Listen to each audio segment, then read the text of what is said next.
Welcome to the Young Crone's Cafe, where you can get a magic brew full of all sorts of information, both witchy and practical. Grab a cup of coffee and join us. I'm Elizabeth, a wordsmith. And I'm Dave, a modern-day sage.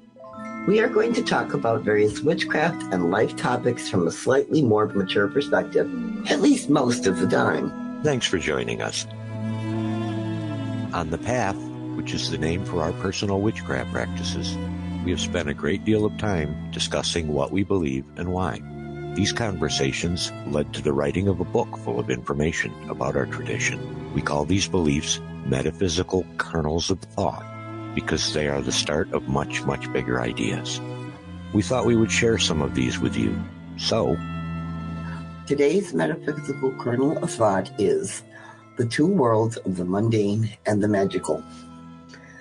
As witches, those of us on the path work to learn how to move easily between the world of the mundane and world of the magical. The magical is where we perform spells, practice ritual, and commune with the internal and external divine. The mundane is where we live and work on a daily basis, as well as experience the changes worked for on the magical. The hedge is the metaphorical boundary between these two worlds. Literally, the hedge was a boundary between the safe, known world of a village, mundane, and the unknown, often intimidating world of the outside, or unfamiliar, magical. Witches were often seen as hedge walkers because they either choose to live outside these safe societal boundaries or pass easily back and forth, never really fitting completely into the life of a village. However, they were often consulted for matters that dealt with the outside. In reality, a hedge isn't a highly effective boundary for keeping anything out because it is porous. We believe this can explain many of the synchronicities that show up in the mundane world, reminding us of the existence of magic, and this explains how needed change starts in the magical and moves to the mundane for manifestation. This may also explain how correspondences from the mundane are used to represent what is needed on the magical for spells to manifest. The idea of learning the balance needed for effectively moving back and forth between the two worlds is one of the most important ideals of the path. Spending too much time focusing on everyday life in the mundane, with all its accompanying responsibilities and duties, makes it more difficult to find and access the magic inside and within the magical world. Spending too much time focusing on the magical side of things leaves one unable to focus on the practical aspect of mundane living and can make us careless about personal needs and responsibilities.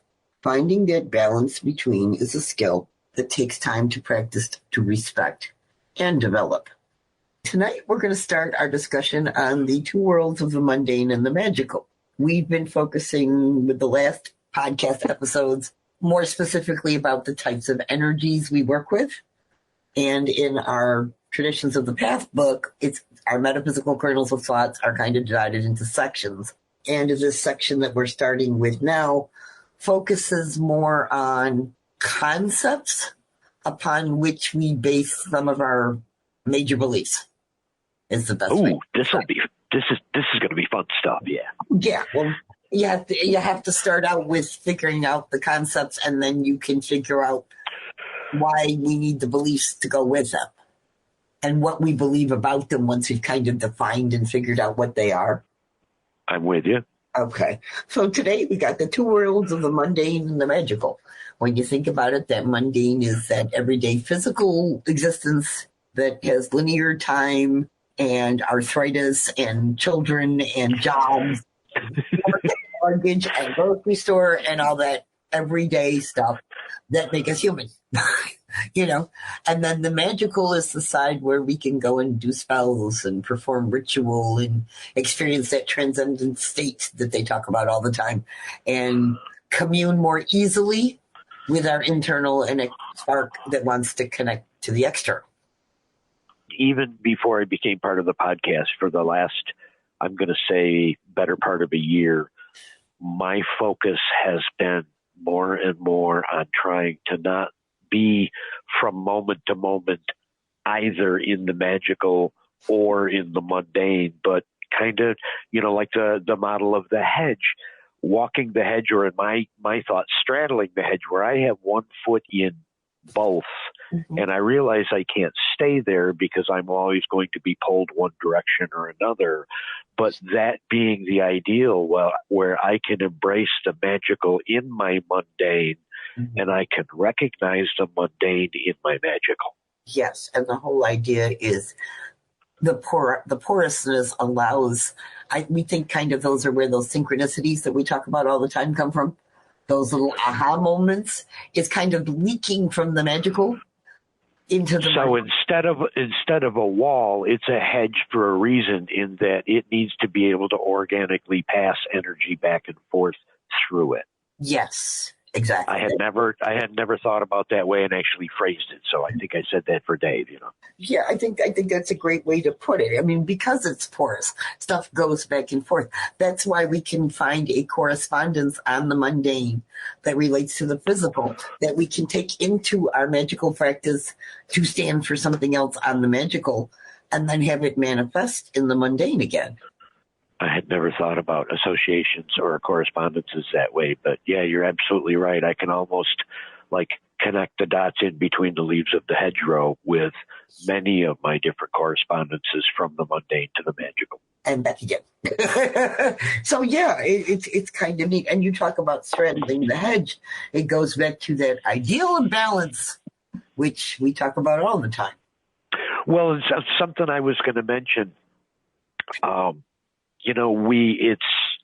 It's assumed, when I started looking at things this way, it's assumed that I can sit on that balance and the mundane world is going to, at some time or another, yank me away from writing that line. And I understand that life happens, horn tongue, stuff happens.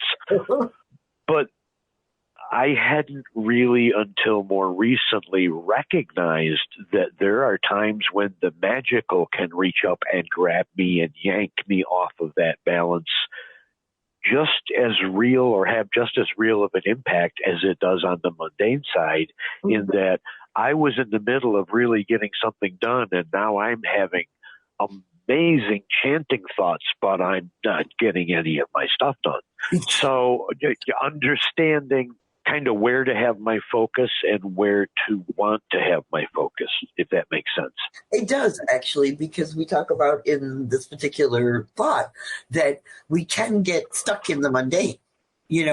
Everyday life tends to have a real impact on us at times, and we get dragged down into routine and stuff we have to do, the job and everything else, and we can lose sight of the magical a little bit. Not lose it completely, but it's not our initial thought, or it's not a big part of what we're getting through right now. And the same is true. We can get so wrapped up in magical practice and talking about the magical and doing all sorts of ritual and trying spells and so on, that we get kind of stuck, for want of the word, on the other side too much. And then we lose our ability to manage our personal responsibilities, because our personal responsibilities on the magical side of things are to use magic to experience our internal spark, all of those things that we associate with ritual and practice and all of that. And that's great and wonderful. But you have to remember too that if you're doing a spell, it starts on the magical, but it has to manifest in the mundane. Otherwise, why did you do it? Well, and that's kind of what I was referring to earlier with the connect the dots through the hedge. I need to see an arrow and know that we are going from here to here. Okay. Yeah. Maybe that's just me, but with those crisscrossing holes in the hedge, I need to know that some of these are connecting one way and some of these are connecting the other way, because it is important. Yeah, and that's another aspect of balance. There has to be, for want of a better word, an ingress and an egress, a way into each side and a way out of each side. Sure. Yep. Things flow. I have this Paul Bunyan walking over the top of a hedgerow image in my head for some reason right now. All I can think about is cells and how certain things are meant to pass into and out of the cell through particular protein gates or lipid gates. Oh, sure. Yep. And you have to have the right key that fits into that particular piece for you to get in or out, or whatever it is to get in or out. And I think that's kind of like your arrows in that respect. Yep. They have to be in the right place for the response to them to be the right response. Exactly. And you do too. Right. I mean, that's the big piece of it. And as I said, it's all about respecting the balance and knowing too that, like you said, you're going to get yanked back and forth, because perfect balance is an ideal on the path. We're never going to be perfectly balanced and stay that way. Well, and we just learned in Ritual, you and I, the other night, that we can be well in balance in certain aspects of our lives and yet completely out of balance in other aspects. I mean, we are all in the universe on every spectrum in every aspect, you know. Well, it's that fancy word, we're all multifaceted individuals. And you leave my facets out of this. Okay, fine, but you know what I mean.